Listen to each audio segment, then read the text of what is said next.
The silence isn't quiet, and it feels like it's getting hard to breathe. And I know you feel like dying, but I promise we would take the world to its feet. Move mountains, bring it to its feet. Move mountains, and I'll rise up, I'll rise like the day. I'll rise up, I'll rise unafraid. I'll rise up, and I'll do it 1,000 times again. Good afternoon. You're tuned into Ability Matters, the program that covers matters to do with abilities, disabilities and everything in between. We are one of the longest running disability-related shows in the world, starting as Headway On Air all the way back in 2007 and now brought to you by My Home Living Care, an NDIS registered disability support organisation. Good morning. Good afternoon. Sorry, good afternoon, yeah. Yeah. I'm just, new back to the game. So, yeah. You're listening to Ability Matters. And I'm your host still, Tony Sconimilio. And with me is my new co-host now. Well, my original co-host, Alan, is away for the week. So we'll get to that a bit later. But we have a replacement today. Sean. And someone else we'll introduce in a second. Yes. We won't talk about her just yet. She's sitting here with a big smile on her face, ready to go. But, ready to go, yes. Yes, I guess long-term listeners to the show might have heard me probably about 7 years ago now I was on the show. Yeah. 7 years ago. Yes, and my name's Sean. I do the Thursday morning breakfast show. Hello, everyone. Good afternoon. Very exciting news. So Headway On Air has been on the air since 2007. Is now changed to Ability Matters. So we've had a slight change of, we'll say, name, obviously, but then maybe a bit of a culture. Rejig. A rebrand. Rebrand, okay. Yes. I guess, but when it first started, it was from Headway, the Headway service, which works with people with brain injury, and that was through the Disability Trust. But now the organisation I work for, My Home Living Care, has taken over the sponsorship of the show, and they dusted me off, and we'll be back in here and here to just talk a little bit about myself today. People that know me would be very surprised at that. Maybe pull some puppet strings, perhaps? Yes, do some puppet stringing. And yeah, very exciting. It's they say change is good as a holiday. And so I don't know how to relate to that one, but yeah, I don't know. I know it's been long-standing saying and all that kind of thing, but I don't think I can quite grasp the whole nature of it. But that's just me. I'd rather go on a holiday than have change. Yeah, I think. Course. Yes, but anyway, and so so it's Ability Matters, and it's a program about abilities, disabilities, and everything in between. I'm on today, but I won't be on regularly. It'll be Tony and Alan, of course, generally. But see, you were on today, Sean, because you were set up to be interviewed today, but yes, it just seems to be so. Yeah, and so that brings us to the person sitting on my right here. If you want to turn on the microphone there. So Alan can't be here today, and generally he won't be here the first Tuesday of the month. So we're going to have a presenter come in every Tuesday, the first Tuesday of the month, and her name is Beck. Hello, good morning, Tony, and good morning, Sean. How are you? Good morning, Beck. How are you going today? Good morning. Oh, sorry. Good, thank you. Very excited to be here. Even though it's not morning anymore, I have made the mistake of myself. Oh, yeah. It's currently 5 past. whoopsie. Hey, it's okay. I was about to say good morning to everyone when I come on, but it's a common mistake, don't worry. Yeah, so pretty exciting times. There's going to be still the same mix of music and interviews. And all the sort of good information that Tony and Al have been bringing, but Beck will be in once a month to do her thing as well. Yeah, it's maybe give a little bit of womanly mixture to the feel. I don't know, Beck. I try my best, but I guess it's getting ugly already. Yes. Okay, so yes, in terms of music and everything, we have to maybe still do some music, but some tunes. Yeah. Which is I guess the biggest difference will be the first Tuesday every month when Beck comes in and does a little bit more information. But still a fine selection of music from Tony's selection of music. End of the wing, that's right, yes. Lots of great stuff there. And you might have noticed there's a new theme song. That's right. Yeah, and so lots of changes, which is really good, very exciting. As we enter the 16th year on air for Headway, now Ability Matters. And I did a bit of research. 6, 7 years ago when I was on the show. And at that stage, the show was one of the longest running disability-related radio shows in the world. There was only one that was longer. And I couldn't find that one. So I reckon we're the longest running disability-related show in the world. Only one that was longer, and you couldn't find it. No, couldn't find it. Nope. Well, I'll leave that there. Yeah, that works in our favour, doesn't it? Yeah, so now this is literally the longest running, and by a number of years, disability-related show in the world. I think that's a pretty good achievement. Still with the original hosts, essentially, Tony and Alan started back in 2007 and still around today doing it. So that's a massive achievement. Yeah, really fantastic. Yes. I mean, Be we had very proud. The only thing we had was the occasional set-in, like the occasional replacement when Alan had to go, somewhere on holiday, something like that. Not holiday, but away for something different, something essential. That's right. Yeah, so, very interesting. And just a quick announcement, I guess, for next week. It's Brain Injury Week. So Alan Humble, who is off here, as well as Alan Bird, who does a lot of regular presenting on other shows, are going to do a couple of interviews, to celebrate Brain Injury Week next week. So they'll be coming along next week, just so you know. And actually, when we were talking about that before, Beck, you said Stroke Week this week. What's that about? Yes, every year they try and do a week to raise awareness for the signs and the symptoms that you might be having and need to look out for when you're having a stroke. A lot of people don't know them. I didn't know them myself, so it's very handy to brush up on all the information and knowledge about that. Is there 5 signs? How many signs are there? What are the signs of the stroke? Just quickly. Well, usually they say the fast technique, which is your face, which will drop on one side. You have trouble lifting up your arms above your head. Your speech gets slurred. And the T is for time, because that makes a big difference on how you get better in hospital. Recovery. So the word fast, F for face, A for arms, S for speech, T for time. Yes, and I had another little one. Also another T, so it's fast. Your tongue. If you poke out your tongue and it flops to one side, that's also a sign that most people don't know to look for. I do know that time matters, especially with strokes. They've got some really good medications these days, and the sooner you get in and the sooner they start doing the medical things, the better the results are. Yes, they can actually do a thing now called clot retrieval if it's in the right place in the brain, where they actually take it straight back out, and it's almost like you never had a stroke in the first place. Wow. So that would be good. Lovely to have been around in my day, and possibly yours as well, Tony. Well, but he's hoping. But it does... If it happens, yes. It does bring up an important thing around disabilities and things around, obviously some people are born with them and some people also develop them, over their lifetime, and it could be an accident, it could be a medical issue, it could be a combination of both. And so, disability... I was having this chat with Beck the other day, it's something that could happen to anyone at any time. Now, I have a quick little question there, Sean. Yeah. I know that I don't think it would be dietary, but would that also encompass the consumption of alcohol? Yes, that can lead to a disability as well. So it should be considered. Can also be considered dietary as well, then. Yes, definitely. Yeah, okay. Yeah. It's often one is called Korsakoff's, where someone's drank too much and it's damaged the brain, leads to brain damage. So there's all these different ways that people, I guess, acquire a disability. And so it's interesting now with the NDIS especially.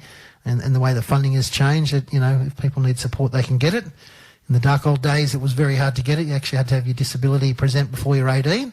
Yep. But now it's, if people have got sort of support needs and things, and it's, the NDIS is there to sort of step in and, work with people and support them to have, better life. So in the dark old days, as you call them, if you weren't an adult, nothing good happened. Something happened when you're an adult, if something happened to you when you were a child, yes, you're basically overlooked, weren't you? Oh, no, if you got it before you're 18, you got looked after.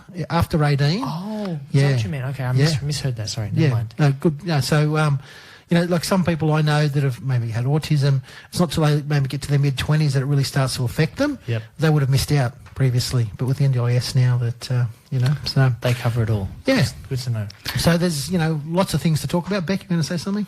Oh, I was just going to say that there's a never-ending range of things that can contribute to the different things that pop up in your life, and they may not even necessarily be to do with an accident, a medical condition or anything like that.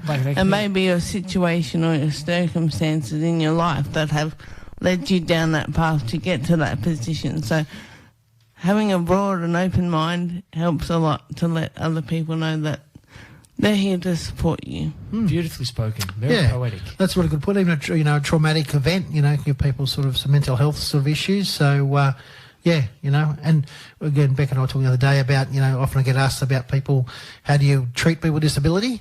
And as Beck and I said, well, you just ask them because they're just you or me with, something that doesn't work as well or works differently. Something slightly a bit different. Out of sync, yes. Yeah. And different isn't necessarily always a negative thing. It can also be a wonderful thing and make those wonderful talents and abilities that we have come out and shine. Yeah, actually I was talking to Beck the other day about it. Sorry, Tony, you want to say something? It could be the difference that makes you you. Yes. We're all different anyway. It's not, we're not the same. We're not clones. I tend to believe that if I hadn't have had my stroke, it may not have led me down the path that I'm coming down now. So yeah, we're going to talk a little bit about that later. Beck's done some amazing work around the local area. We'll talk about that a little bit later. There's a bit of a teaser for later on. Yeah, just a bit later. But just on that different abilities, years ago I worked with a radio show down in Canberra, and I bumped into a guy down there we brought on to do an interview, and he had a special unit within the Defence Signals Directorate. So this is the top spy agency in Australia, the super secret squirrel stuff. And he had an office of about 20 young people with autism, and they were code breakers. So they would go in and work out codes and how to, eavesdrop on all the people that we spy on. And they were with autism, and because of the way these guys are with mathematics and things, these special guys, they're really good at their job, and they would come at things a little bit of a different angle to what the usual kind of spies would, and look at things a bit different and come out with much better results. So, of course, everyone with autism is different, but... I know, I can relate to that sort of thing you've seen. I've seen it in movies myself, but I can't remember the name of the movie at the moment, but I know the autism spectrum, as you said, helps them see off the field sort of thing, and they can put the pieces back together much more. They can find the pieces and different possibilities that other people just wouldn't be able to see. And it's purely it's based on their difference. And so obviously not everyone with autism's like this. Different people with different autisms have different things. I just thought of the movie. The movie's Mercury Rising. Yes. Yeah, that was a good movie, yeah. And essentially, but these guys, because they are very focused on maths and they come at stuff very logically, a lot logically than a lot of other people do. They're really good at, and they're paid hundreds of thousands of dollars. They're the top secret spies, so those abilities, are very valuable, Oh, definitely. As a society. So, yeah. So there's some information. There'll be lots of interviews and things coming over the next couple of weeks and months and years. Just a bit of background information to bring all your listeners up to speed. So, yep. Well, I think that we are up to speed now from a verbal point of view. So yeah, you got a couple of songs you want to... Yes, well, I don't think the songs have changed much at all, but I've got for you now, you might be familiar with this one. I played it a few times before down the track. This is Harry Nilsson, Everybody's Talking, from 1969. Good song. Good song. Beautiful. Here we go.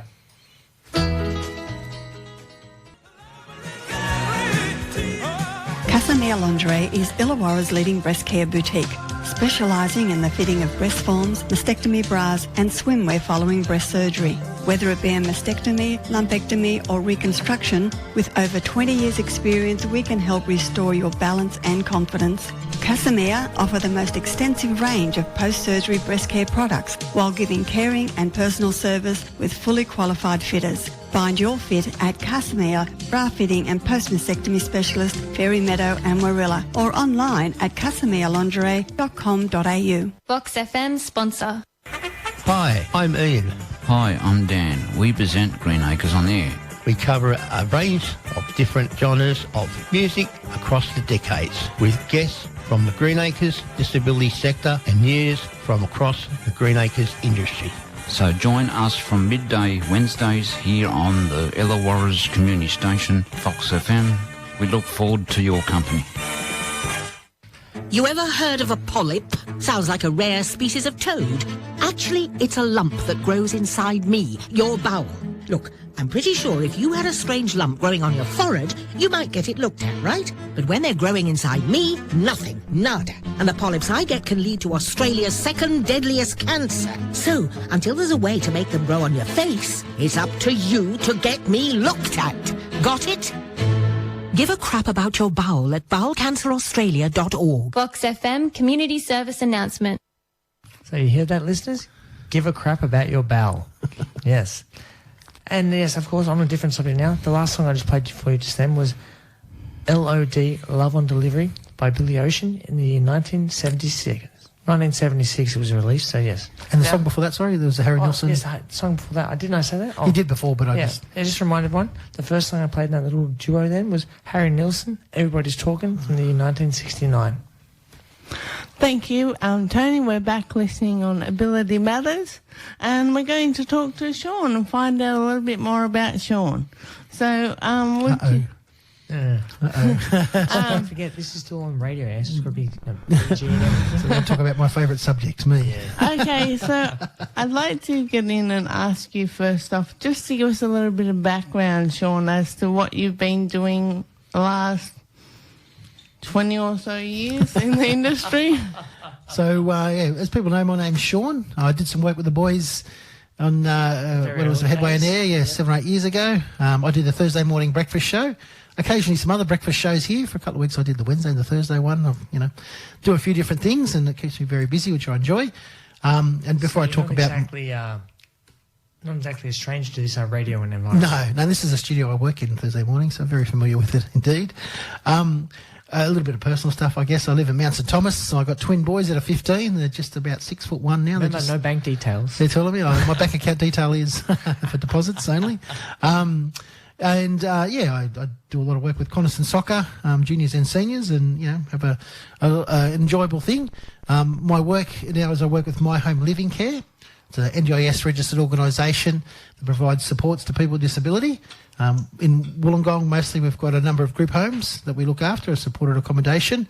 In Sydney, there's a lot of work they do up there where they go and support people in the house and do some community stuff as well. That sounds great. Yeah, and so when I worked with the boys a few years ago, I was with the Disability Trust, now with a different organisation, and now My Home Living Care is sponsoring the weekly show, The Ability Matters. And I'm very grateful. Yeah, it's good to be kind of back in here and working with the boys again. And that's what got me started on the radio. I did some work with them, and then they asked me here at the station if I wanted to do my own show. And I was like, okay, I'd like to do a breakfast show. And somehow someone messed up and let me do it. And so here I am. So I've been working in disabilities for about 30-something years. I don't want to go too specific because it makes me feel a bit old. But I did an IT degree at University of Wollongong back when before the iPhones and all those exciting things were around. And then as I finished my degree, I volunteered at Greenacres. My flatmate's mum was the HR manager there, and she said, come and do something, because I was looking for a bit of something to do before I got into the corporate stuff with the IT degree. And lunchtime the first day, they offered me a job. I was like, wow, you can get paid to do this? This seems like a bit of a dream. Yeah, a bit of a lark. I'll do this until I find a real job, and that was 30-something years later. So, oh, wow, that's wonderful. It's always good to hear stories that push people into new directions and they find their passion in life. Yeah, and it's always more, I suppose, you can associate it better too when it's actually real. The true stories, sometimes, and this is a true story, by the way. Yeah. Okay. Yeah, and it's something like, back at school you'd go to these, career expos, and there was never anything about this kind of career that I've had. But, I've been overseas, I've worked on the radio, I've had international experts come together and, chairs of tables of people that, worth millions and millions of dollars in big business, and, I've had an incredible career, and just something I wouldn't have picked, while studying IT at uni. Oh, it sounds like it's brought a lot of opportunities your way. It sure has, yeah, and one of the things I think was really big is the NDIS and the difference that, and I talked a little bit earlier in the show about the dark old days, and I remember being involved. We had 12 respite packages to give out amongst about 100 families on the south coast, and those respite packages were only 3 weekends a year, which really didn't help people. I mean, these people had kids that didn't sleep because of autism, and all sorts of huge support needs. So but now with the NDIS, if you've got a support need, you get some evidence and you can get funding, and it's open to everyone. So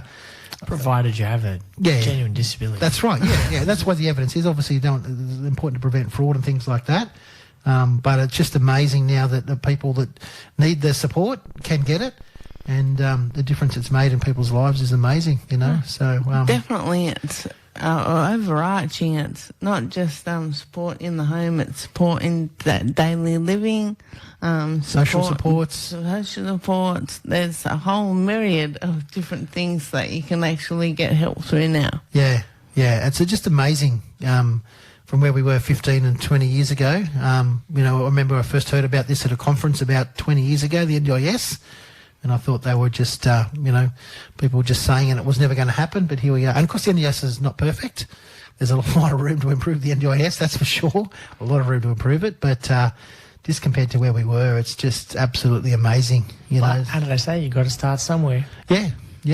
And it's good to see that they've actually acknowledged something needs to be done in that space, and they're working out ways that they can actually provide the support for people that will relatively need them for the remainder of their life, probably. Yeah, and it's funny they call it National Disability. NDIS stands for National Disability Insurance Scheme. I'm not... insurance doesn't sound very sexy, does it? No, I don't think the word scheme should be in there. Scheme to me just sounds like a little bit... It sounds like a ploy, a plot. It sounds a little bit... A bit scammy? Yeah. The word I don't really like is insurance scheme. Yeah, okay. Because if I bought you, insurance for, Christmas, you wouldn't say thanks, Sean. You'd be like, oh, thanks, It's kind of as good as getting a toaster or a vacuum. That's right, yeah. It almost kind of reminds me of Monopoly. Yes. They had to pay insurance. Yes. But I reckon they should have called it the National Disability Investment Scheme. Okay. Because the idea of it is, and it still is... investing in yourself. Yes, investing in people to build their capacity. So, I've worked with some kids that when they were 16 or 20, they've got autism, they're 6'2", they're 120 kilos, and they're very angry because they haven't been able to express themselves, communicate successfully. And they're very destructive. And I've worked with people that had to have 2 or 3 staff on them because as soon as they kind of got upset, they didn't have that sort of ability to regulate. But now with the NDIS, families and these kids can get early intervention. And so by the time they're 5 or 6, they can learn to regulate themselves and express their emotions, express their wants. And so if you get a kid at 5 or 6 and he's able to, or she's able to do these things and not be this angry kind of destructive person at 16, that saves a lot of money. I mean, some of these kids I've worked with in the past literally cost millions of dollars a year. Whereas with the National Disability, we'll call it investment insurance scheme, they're able to develop their abilities and have communication things and not have these sort of challenging behaviours sometimes. And it actually does saves money. set them on the right path instead of having to put them in the justice system because they've done the wrong thing or... Lock them up in some hospital room somewhere. It sets them on a much better course to where they're going. And so that's the kind of duo, the real 2 big wins out of it. One, so people have a better life, their family have a better life, but also in the end it costs less money as well. So, the NDIS is pretty amazing that it's achieving those things.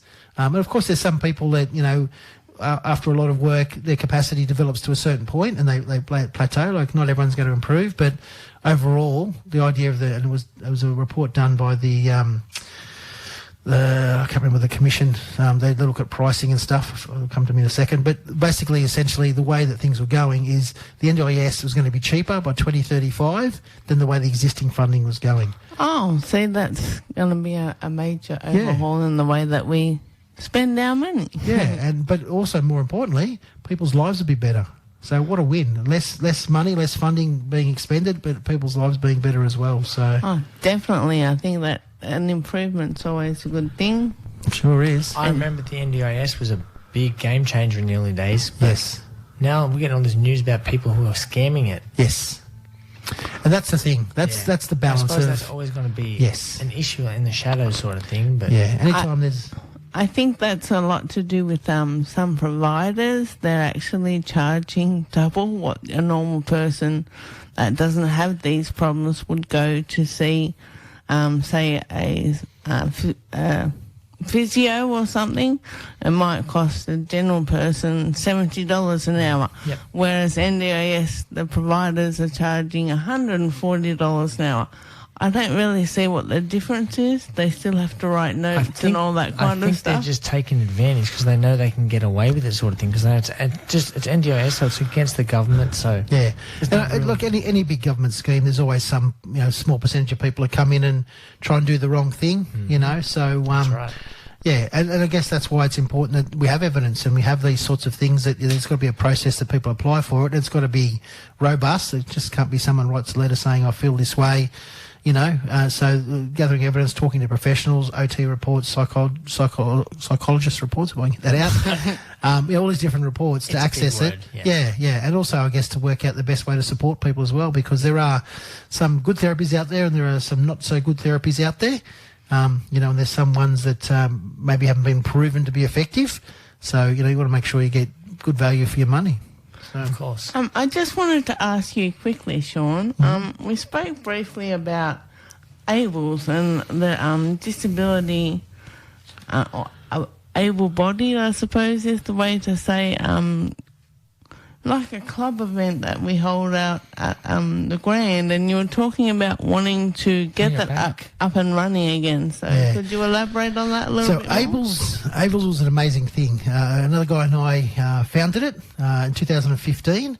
Around about the same time I was on the radio here. Yes, and basically it was a community event, an inclusive event at public venues, and it was at the Grand, but it was also at the Harp and also at Mr. Crown. Yes. And also when it used to be around at the Ivory, was it called? Glass House, I think, as well. Well, that's now Mr. Crown now. It's Mr. Crown. They change their names all the time. Wow. And I think Ivory's closed. That's opposite where Mr. Crown is there in the the Crown original Street. Rusty's back in the day? Yes.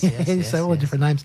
And basically it was an inclusive event. So what it was is a time for people with disability, but also people without disability, but also cousins and aunties. Everyone can come, and it was involved. Everyone was welcome. A good night out, yes. Yeah, and so we did a bit of work with some of the security staff to get them around, how to work with people with disability and know whether someone maybe had cerebral palsy or they were drunk or, that sort of safety sort of thing.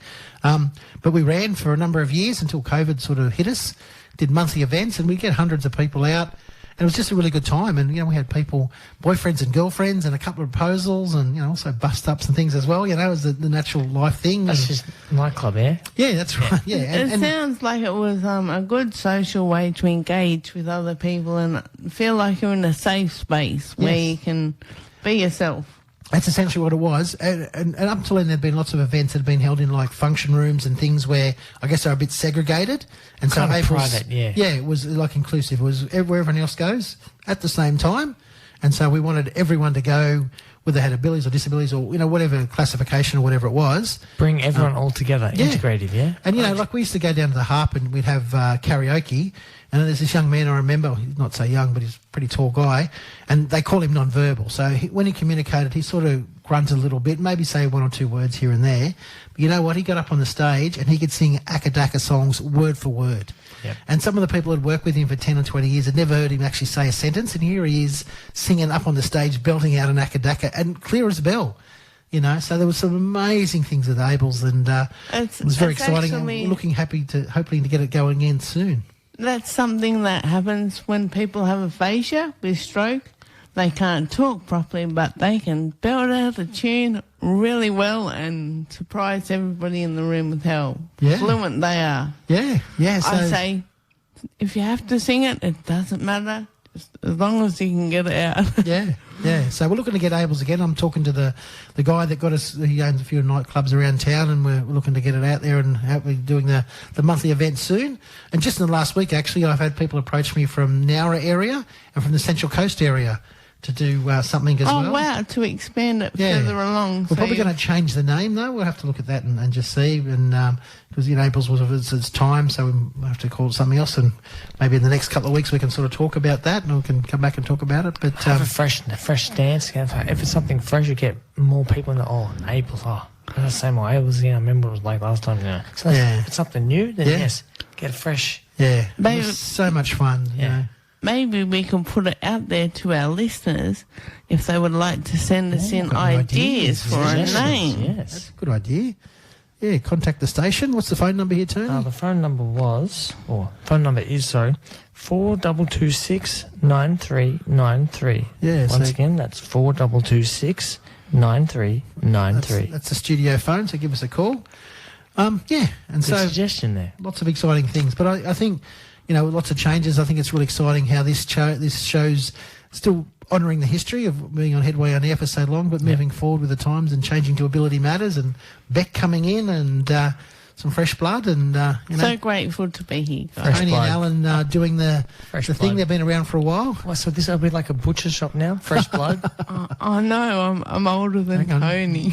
Yeah, Beck's making for the door now. I think you're scaring her, Tony. I didn't say fresh blood. I just brought up blood. Yeah, never mind. It's okay. I'm just talking the talk. It's okay. Now, just before we go there, I think that's enough about me. So thanks, Beck, for But we're going to do a little bit of some more music, and after that we're going to talk to Beck. I'm going to be asking the hard questions about Beck and her background. Yeah. Okay, woohoo! And Beck will put on the hot seat after we get to the next couple of songs. Well, I've got here some Doobie Brothers lined up. Actually, it's the Doobie Brothers with Long Train Runnin' from 1973.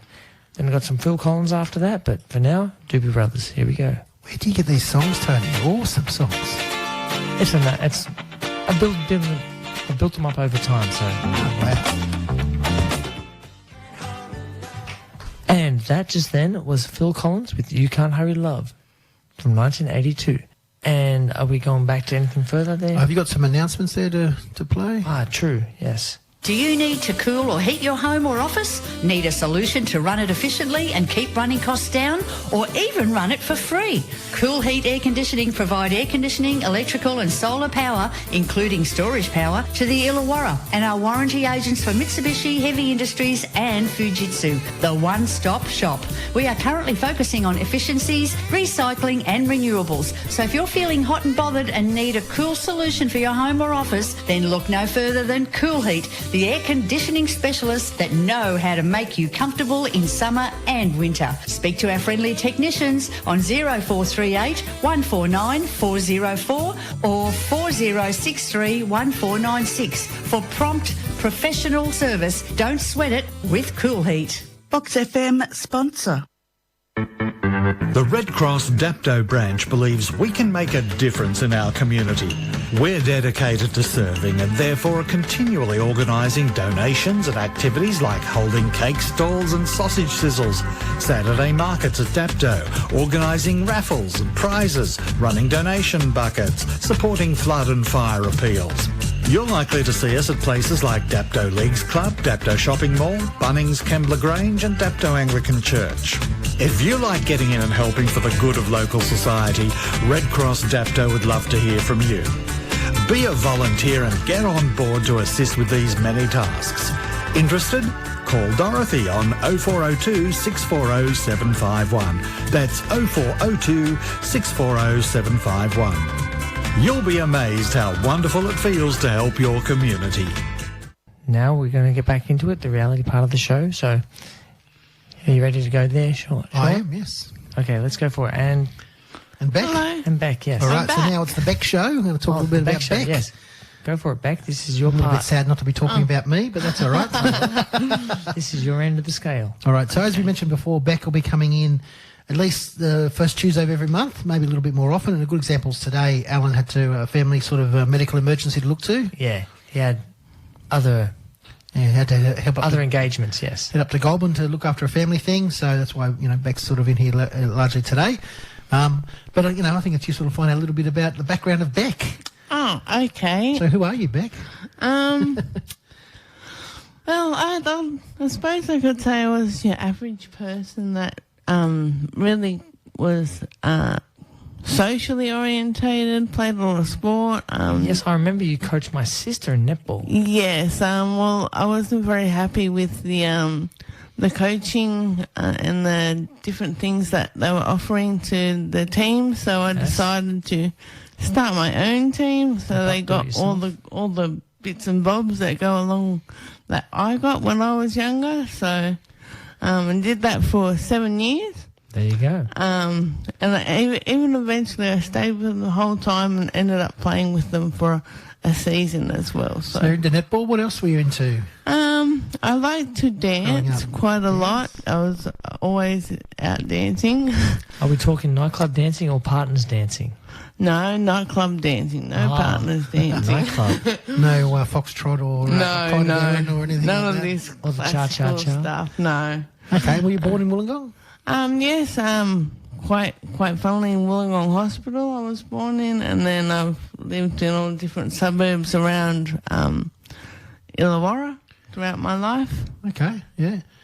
And then I guess the reason you're on the show is, because you did have something, sort of a medical episode. A little bit. Tell us a little bit about that. Yes, back in 2008, I had what was considered a little bit unusual. I had a brainstem stroke, which not many people had at that point in time. Sorry to jump in. What's a brainstem stroke? I'd never heard of it before. Okay, so at the base of your brain, you've got your brainstem that connects down to your spinal cord and connects all the functions of your body.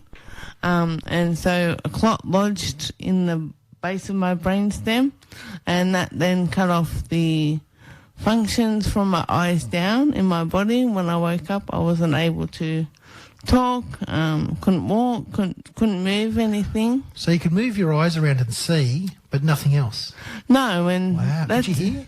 Yes, I could hear. I could hear as well. And sorry to get, but did you have to have like assisted breathing, or could you just breathe by yourself?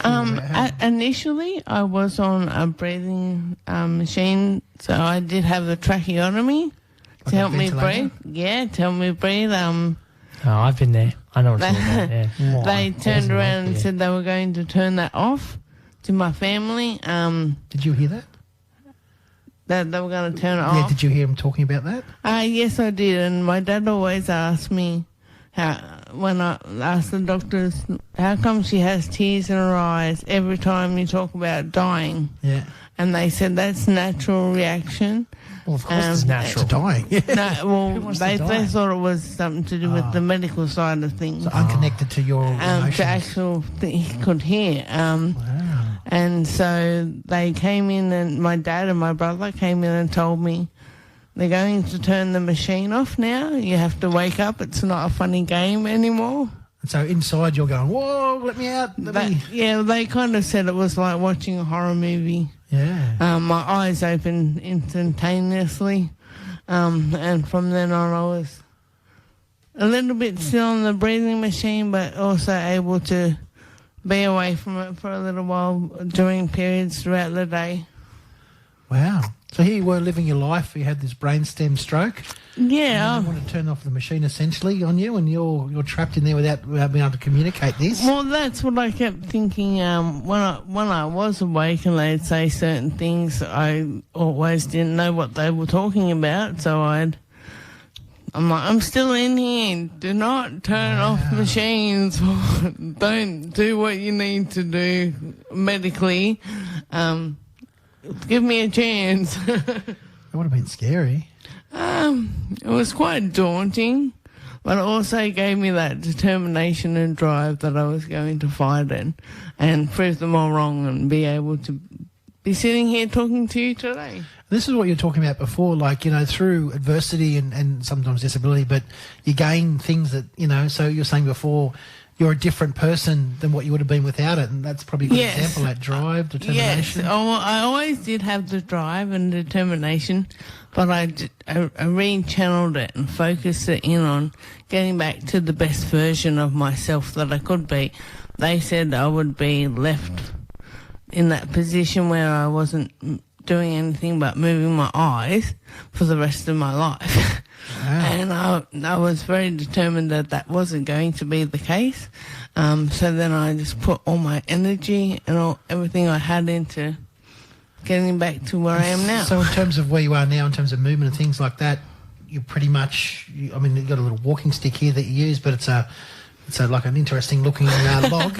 I call it my Gandalf stick. I was about to say it's more of a staff than a stick. Yeah.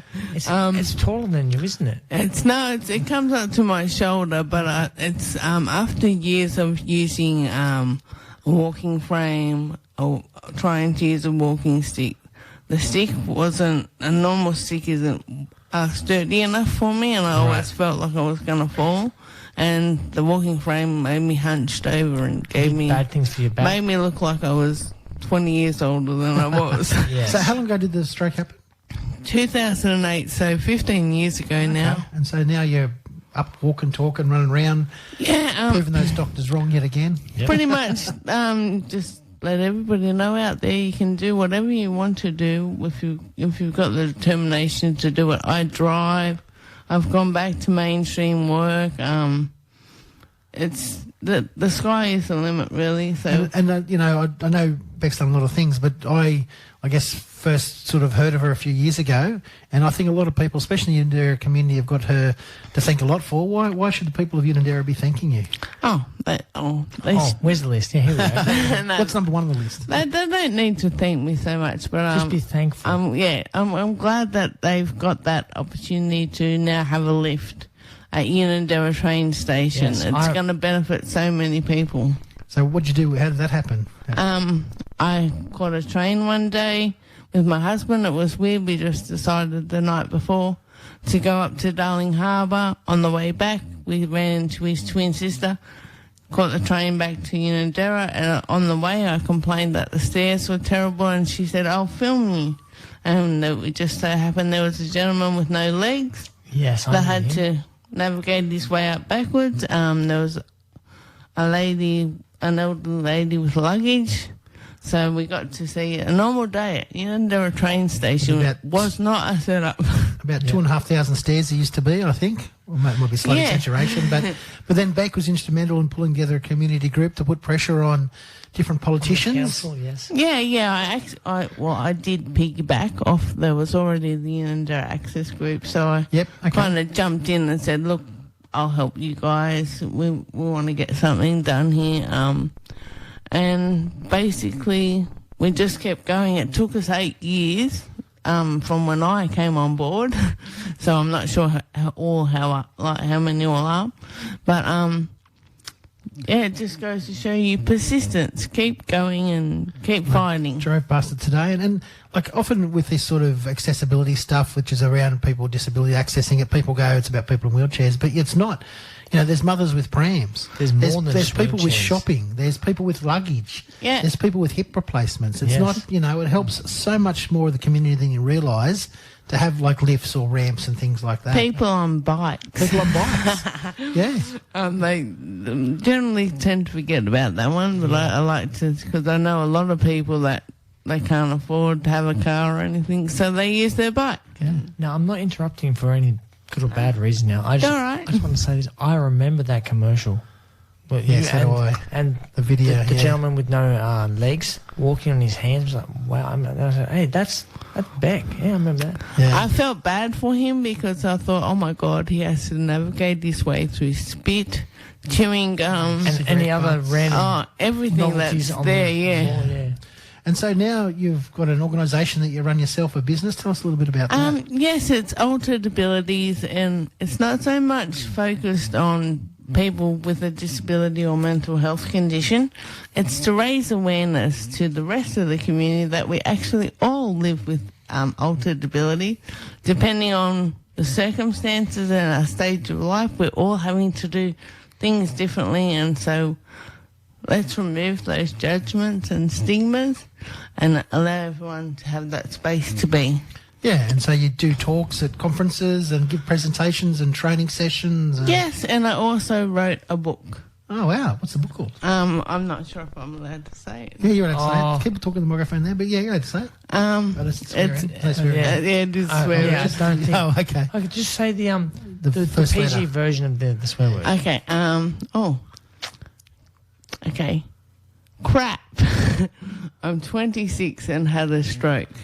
And that just goes on the emotions, the thoughts and feelings that everyone goes through, and the daily adventures that you have to have while lying in bed, not being able to move, and what you get up to. And people are talking about turning the machines off, and you're inside going, no, don't touch that button. Step away from the button. Yes. Amazing. All right, so this is Beck. This is Tony and Alan. You know, I've talked about their story before. They've got amazing stories as well, where they literally had to learn to walk and talk and feed themselves, and you know, like through adversity comes strength. And you know, it's like Beck says, it's good to focus on the abilities of people. I mean, I don't sit here and say I can't fly a plane or I can't speak French, or I don't talk about the things I can't do. I talk about the things I can do, and I think that's a really, you know, that's what this show's all about how ability matters. I also have a little motivational sticker that actually says that. Yeah. It doesn't matter what you can't do. It doesn't matter what you can't do. It only matters what you can. Yeah. Yeah, there's a long list of things that people can't do, and really, who cares? It's what they can do. It's not big on the priority list. Yeah.